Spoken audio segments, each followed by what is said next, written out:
ever tried, ever failed, no matter, try again, fail better. Samuel Beckett.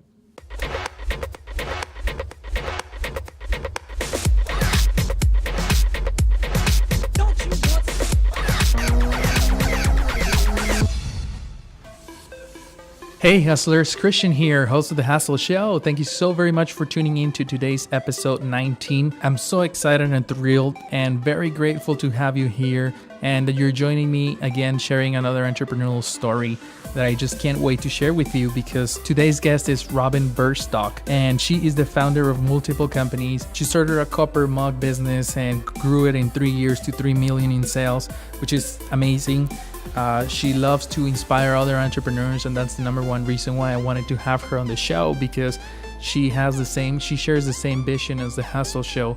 She tries to inspire other people to take actions and go after their dreams. And she recently released an amazing book that you're going to hear about during the episode. So I'm super excited to have her here today. And remember that the show notes and a way to connect with Robin will be available at thehustleshow.co/TSH19, and along with many other things that we have on our website. So make sure you go into the website and check it out and check out all the content that we have there for you.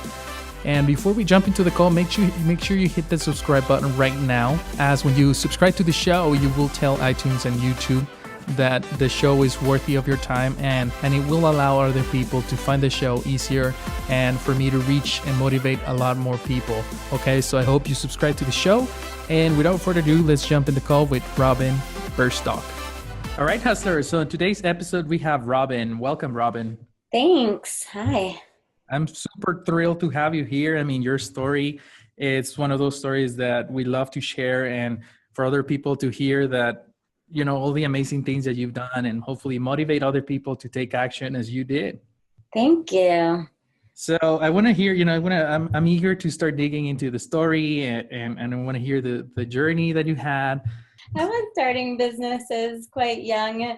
Back in college, I met a woman who was making these pins that held reading glasses, and they were really pretty and decorative, and I thought all eyeglass stores in America should have them. So I started importing them from England. This woman lived in England, and selling them to eyeglass stores. That was my first business.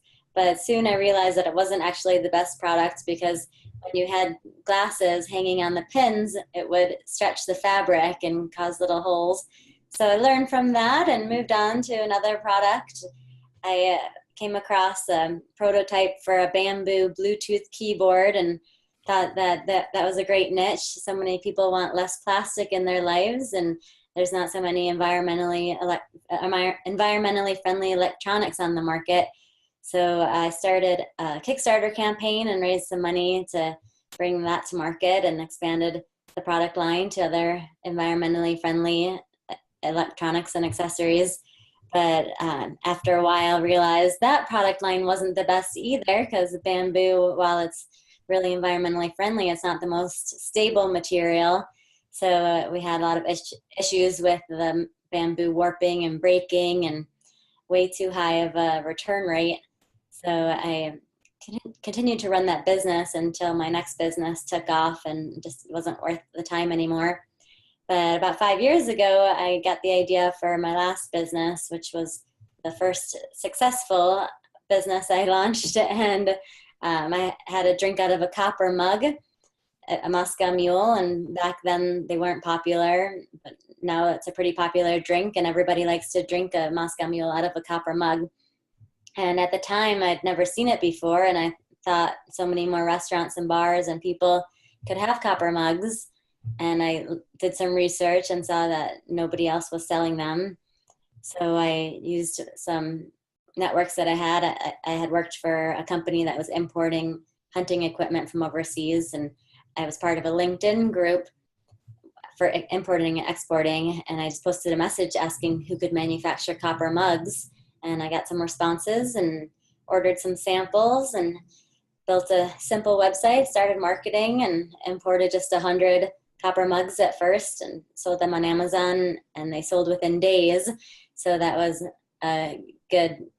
that gave me a good idea that there was good potential. And so I kept importing more and expanding the product line, adding different shapes and sizes and styles, and then eventually other complementary products like shot glasses and mint julep cups, punch bowls, ladles, trays, and we ended up with over 100 different products and expanded sales channels and different types of marketing, and grew it to 3 million in sales a year within 3 years. So finally, after several attempts, I had a successful business. That's awesome.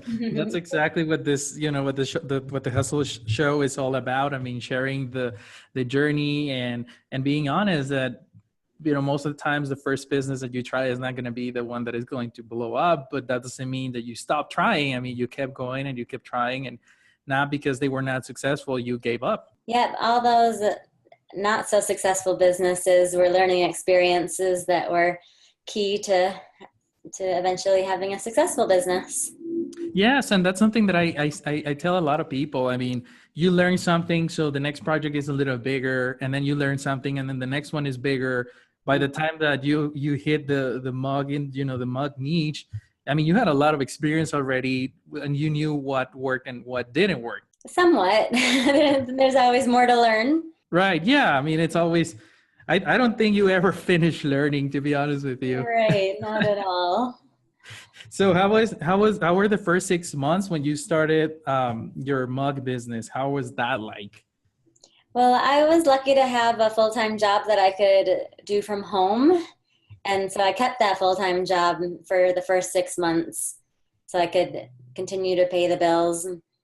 And it was a lot to balance, making sure I was doing what I needed to for my job and then getting orders out on time. My one-bedroom apartment was full of boxes and packaging materials and labels. But eventually, pretty soon after the first couple of shipments, I realized that I could have Amazon do the fulfillment for me. So I started shipping the mugs directly to the Amazon warehouses, and that saved me a lot of time. I realized that I didn't need to be doing the warehousing. I showed that the experts take care of that. So that's when I started looking to outsource more and more, keep things simple on my end. Right. And up to what point did you make the switch of leaving your full-time job and focus on your business? It was around 6 months. Wow, that was fast. Yeah, I had enough income coming in that I felt like I could move forward and was confident that it was going to be a success. But it was still a struggle. I had 2 part-time jobs because getting ready for the holiday season that first year, I put all of my life savings into getting as much inventory as possible since I knew that that holiday season was going to be big. I had no idea how big it was going to be, but I wanted to be as prepared as I could. So I put all of my savings into it and had a part-time job working as a lottery ball at events. That's awesome. And then I was also a Lyft driver right when Ooh. Lyft got to Denver. I was one of the first drivers, and at that time they paid you $15 an hour just to be available and on call.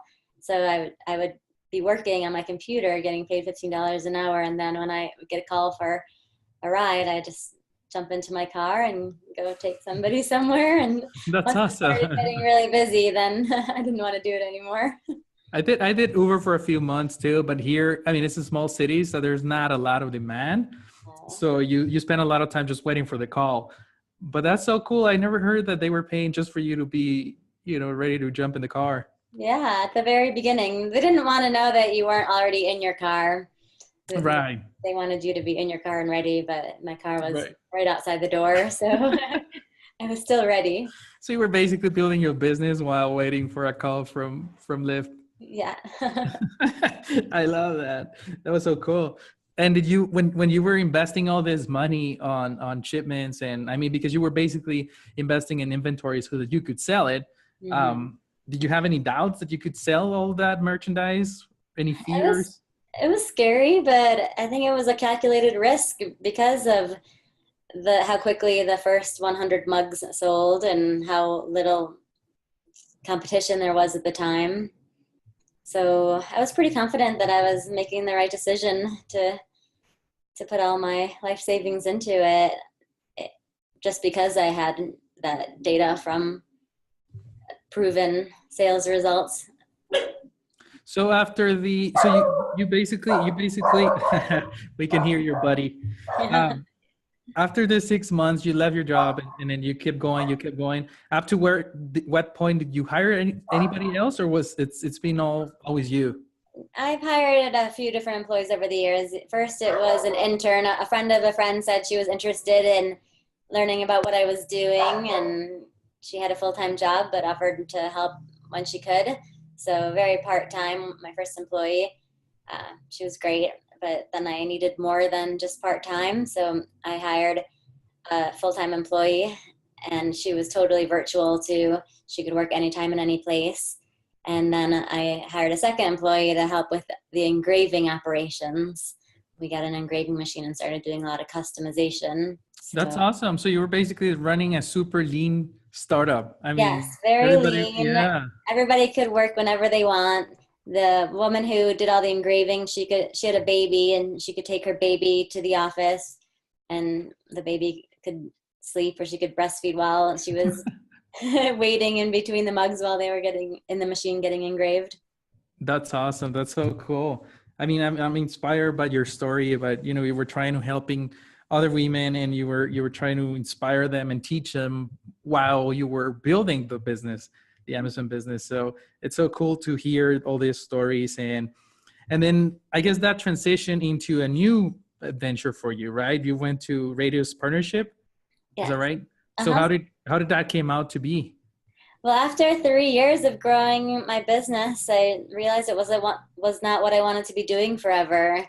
The money and the sales were really exciting at first, but after a few years, it just wasn't as exciting. And the best part of everything that I was doing was when people told me that I was inspiring them to start their own business and do something that they were excited about to get out of the 9 to 5 cubicle life. So I knew that the next thing I wanted to do was inspire people. And so I decided to start working on a book, and found other women entrepreneurs with great stories, and recently published a compilation of stories that inspire. It's called Adventures of Women Entrepreneurs, available on Amazon. And at the same time, I've started consulting, helping other businesses get started with e-commerce, either selling their own products on their own website or getting started on Amazon. And to all the hustlers that are listening, this book has 5-star reviews on Amazon, and it's Thank amazing. Congratulations for you. you. And Thank we'll make sure that we link, the book and your business on the show notes at thehustleshow.co/TSH19. So everybody listening, go get a copy, because these stories are amazing, incredible stories of women that are entrepreneur, and that you are inspiring, and that you're, delivering the message and inspiring other people to go after their dreams, which is what I love. That's exactly what I like to do too. Yeah, that's what you're doing with this show. So great. Exactly. Yeah. And that was another reason why I wanted to have you here, because we basically share that vision that, it's most of the times it's not about the revenue, because the Mhm. revenue, there's a point where it stops being fun, like you said. Uh-huh. And then you gotta shift that mindset and that mentality towards something that is gonna help you be happier, Yes. right? Is that what happened to you? Yeah, I wanted to find more meaning and long lasting passion. I was passionate and really excited about starting my business, but once it was up and running and going well, then yeah, I wasn't feeling like it was my long term mission. Yeah.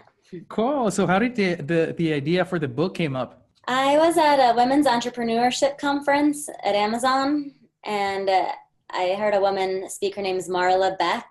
She founded a company called Blue Mercury and grew it to many millions of dollars, and eventually sold it to Macy's, and Wow. did it all while raising 3 children and had plenty of challenges along the way. Well, after she opened up her first physical brick and mortar store, a body shop opened up just across the street, and she was telling her amazing story about how she built her business, and I was very much inspired by her story. And at the end, she said something along the lines that there's so many books out there about male entrepreneurs. We rarely ever hear about women entrepreneurs. So keep on doing what you're doing, and eventually there'll be a book about us. And so I just at that moment felt like, yeah, there should be a book about us, and maybe that's what I can do next. So I contacted her. I tried to get her to be part of the book. She was not available. She's, I think, just too busy with plenty of other things in her life. But started a marketing campaign looking for people to submit their story, and went to some TEDx events where I heard great stories and contacted some people directly asking them to be part of it. And then after a few months, had a good group of ladies, and we included one man's story too. That's so cool. I'm so excited. I'm going to get a copy and read it because, I mean, not only will it give me a few ideas for guests too, but I want to, I love hearing the hustling stories, the success stories like yours. Thanks. Because, it's amazing all the people that is out there. And I think you have this line there in Amazon that, we all hear about Bill Gates and the big names out there, Steve Jobs, but we don't hear about the small business owners that, do miracles. Yeah. So I would love, I'm going to go buy a copy when we end up the call, and then I'll let you know what I think. Yeah. Yeah. And it's not just the success stories. It's also like the stories of the challenges. All of these successful entrepreneurs have gone through and just continued to work through lots of barriers internally and externally. And oftentimes internally is the biggest barrier. We don't always believe in our own potential, and we are a lot stronger than we think we are. Yes, and self-doubt is something super big in entrepreneurship because it's a big roadblock. What would you say was your biggest roadblock that you had through building these different businesses, the book, and all of them? I think there's different roadblocks for each of them, but inventory planning was the biggest challenge for me in my Copper Mug, my e-commerce business, just dealing with manufacturing in India and shipping and inventory management and getting my systems in place, inventory management system and accounting. Those are all huge challenges, just like complete learning curves, going from not knowing nothing about any of it to running a pretty big business. And a lot of times people think that they can't do something because they don't know how to do it, but that should not stop you from doing it, because many people don't know, and you learn along the way. And if you mess up or fail, it's okay. You move on and learn from it and try it a different way. Yeah, absolutely. I mean, you're saying some gold nuggets there that I kind of push to a little bit, because I don't think is wise, because a lot of people wait for that. I gotta wait for the moment to be perfect so that I have the knowledge that I'm gonna need, and they wait and wait and wait, but that moment's never gonna come. Right. So you were like, you're a true hustler. You went in and you learn on the job. Yes, and if you don't do it the right way, that doesn't mean that it's not the right way for you. Maybe you're doing it your way, and your way could be what works best. So you don't have to do it the way other people think you should be, because sometimes you'll come up with a even better approach. Yes, absolutely. I mean, being unique and being yourself, and be creative, do whatever you think that is right for your business, because there's no one size fits all in entrepreneurship. Definitely. So it looks like you've come a long way. I mean, I'm very excited for everything that you've done, and I'm very excited for what's ahead of you, because you're in path to even greater and bigger things. And I'm very proud of everything that you do, of your book, and trying to motivate a lot of other people. And through all the journey that you had, the ups and downs, and what we like to call the the entrepreneurial mountains and the valleys that can be very high, but then can be very low. Uh-huh. What do you think is your secret to success? I think acting on things quickly is a secret to my success. Like with the Copper Mugs, I could have taken a lot more time to have my systems in place and my products perfected and the product packaging looking amazing. And I could have taken a lot more time for planning, but instead I moved quickly and I just used blank white boxes with pretty plain inserts. And that was huge to get my product out by the holiday season. If I waited longer, I would have been behind on the trend and my products would have come out at the same time as all the competition.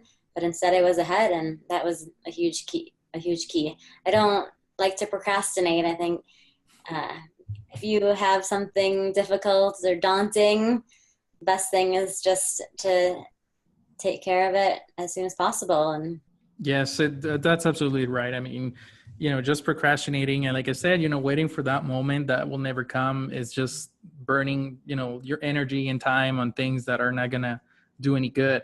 yeah. And I know meetings are a huge thing in the corporate environment, but I like to make decisions quickly and not debate over all the different options and get a million different people involved, because sometimes you can use your best judgment and just move forward. right. And the good thing is that you were such lean company that you could make things happen faster. Even at the beginning you were on your own, but even after you hire the first few people, I mean, you could still you could still make decisions fast. Yes. So I think that's very important that you pace yourself when you're growing, because if you grow too fast or you bring in too many people at the same time, it gets chaotic. Mm-hmm. So for you, what kept you going during the low moments? Did you ever lose hope or lose motivation? What kept you going through those moments? I think a good life balance. I was definitely stressed at times and losing sleep because of anxiety and like thoughts going through my head over and over again. And I would just make sure to take some time to do the things in life that help me feel balanced, like go for a hike in the mountains or a yoga class or spend time with friends, not thinking about work. It's so easy to let your business run you, but you have to run your life and keep things in check. That's so cool. I mean, exercising and doing, time for your hobbies and things like that. Do, push the reset button so that when you come back to work and go back to your business, you are a lot more motivated and inspired and everything. So that's so cool that you did that. So now, I mean, I want to change gears a little bit. Your story is amazing and it's very inspiring to everybody that is listening. But I want to change gears from your story to what I like to call the hustle round, where basically I'm going to give you a word and then you're going to say out loud the first word that comes to mind, okay? So it's a little word game. So you're telling me a word and I just say another word that comes to mind related to that word? Yes, exactly. Okay, just only one word? Try to stick to one. It's hard, but try your best to stick to one. And I have to respond really quickly. I don't get time to think about it. Well, as fast as you can. We don't have a timer, so Okay. as fast as you can, it'll be good. Yeah. There's been people already that spend a few 30 seconds thinking. Okay. But as fast as you can, and just try to stick to one word. Okay. Ready? Hustle. Run fast. Work. Motivate. Employee. Help. Boss. Lady. Okay. Rules. Should be broken. College. Learn about life. Fear.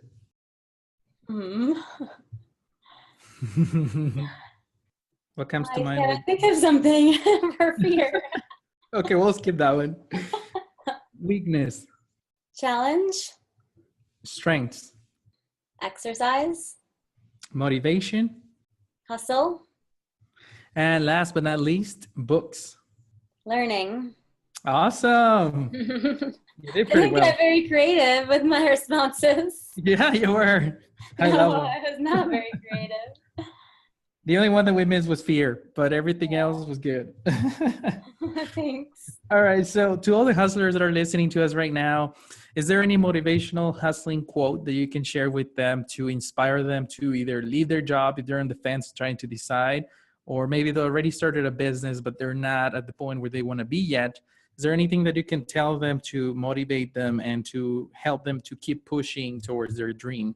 I would like to just again repeat what I said earlier about learning to embrace failure. I think our society has taught us to fear it, but I think all the successful people in the world have learned to embrace it. And there's an acronym for FAIL. It's first attempt in learning.